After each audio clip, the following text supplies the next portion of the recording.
नमस्कार दोस्तों, आज मैं फिर आपके लिए ज्ञान से भरी एक कहानी लेकर आया हूँ। ये कहानी छोटी है लेकिन इस कहानी का सीख बहुत बड़ी है।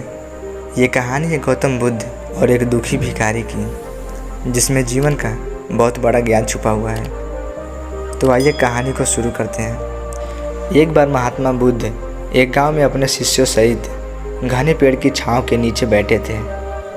आसपास के गांव से बहुत से लोग अपनी मानसिक समस्याएं लेकर महात्मा बुद्ध के पास आ रहे थे। महात्मा बुद्ध उन सबकी मानसिक परेशानियों का समाधान देते थे। सब लोग खुशी खुशी अपनी समस्याओं का समाधान पाकर वहां से लौट रहे थे।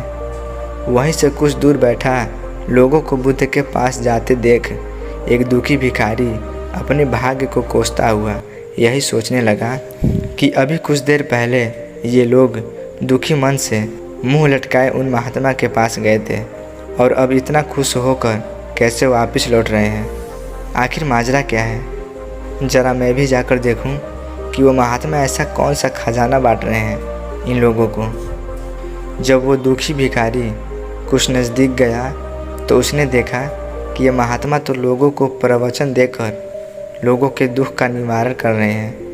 यह देखकर भिखारी के मन में भी तीव्र इच्छा हुई कि क्यों ना मैं भी इन महात्मा को अपना दुख बताऊं। मुझे भी अपने दुख का समाधान अवश्य मिलेगा। समाधान पाने की लालसा लिए भिखारी महात्मा के सामने पहुंचा और हाथ जोड़कर प्रणाम करते हुए बोला, हे महात्मा बुद्ध, मैं भी लोगों की मदद करना चाहता हूं। मुझे लोगों की मदद करने की बहुत इच्छा है, लेकिन मैं कैसे मदद करूं? मैं बहुत गरीब हूं। मेरे पास न तो पैसे हैं और न ही कोई ऐसी चीज़ जिससे मैं किसी की मदद कर सकूं। मैं कोशिश करने पर भी किसी की मदद नहीं कर सकता। मुझे भगवान ने इतना गरीब क्यों बनाया है? हे महात्मा, मुझ पर कुछ कृपा करें। इतना बोलते हुए भिखारी रोने लगा। इस पर महात्मा बुद्ध बोले, बेटा, तुम बहुत अज्ञानी हो, क्योंकि तुम अभी तक इस भ्रम में जी रहे हो कि तुम्हारे पास कुछ नहीं है, जबकि दूसरों को कुछ देने के लिए तुम्हारे पास बहुत कुछ है। तुम बिना धन और वस्तु के भी दूसरों की मदद कर सकते हो। तुम्हारे पास जुबान है जिससे तुम मीठे शब्द बोलकर किसी के दुखी चेहरे पर मुस्कान ला सकते हो। इन्हीं शब्दों की ताकत से तुम किसी के भी टूटते हौसलों को फिर से मजबूत कर सकते हो और उसे गलत रास्ते पर जाने से रोक सकते हो। तुम्हारे दो हाथों से किसी भी कमज़ोर या लाचार व्यक्ति की सहायता कर सकते हो। तुम्हारे दो आँखें किसी अंधे को रास्ता दिखा सकती हैं। तुम किसी के लिए दुआ कर सकते हो। तुम किसी के अच्छे स्वास्थ्य की कामना कर सकते हो।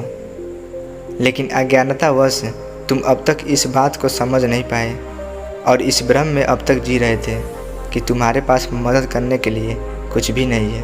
किसी की मदद करने के लिए धन और वस्तु का होना अनिवार्य नहीं है। बिना धन और वस्तु के भी हम कई प्रकार से लोगों की मदद कर सकते हैं। महात्मा बुद्ध के ज्ञान से भरे ये सुंदर शब्द सुनकर भिखारी के चेहरे पर मुस्कान आ गई और वह खुशी से झूमता हुआ वहाँ से चला गया। उसके मन से सारे नकारात्मक विचार हट चुके थे। तो दोस्तों, महात्मा बुद्ध की इन बातों से बहुत कुछ सीखा गया। आजकल बहुत से लोग यह सोचकर दुखी होते हैं कि मेरे पास ये नहीं है, बल्कि जो आपके पास है उसी में संतुष्ट रहना सीखें और बिना मतलब के लोगों की मदद करें। इन्हीं से आपको परम सुख की प्राप्ति होगी।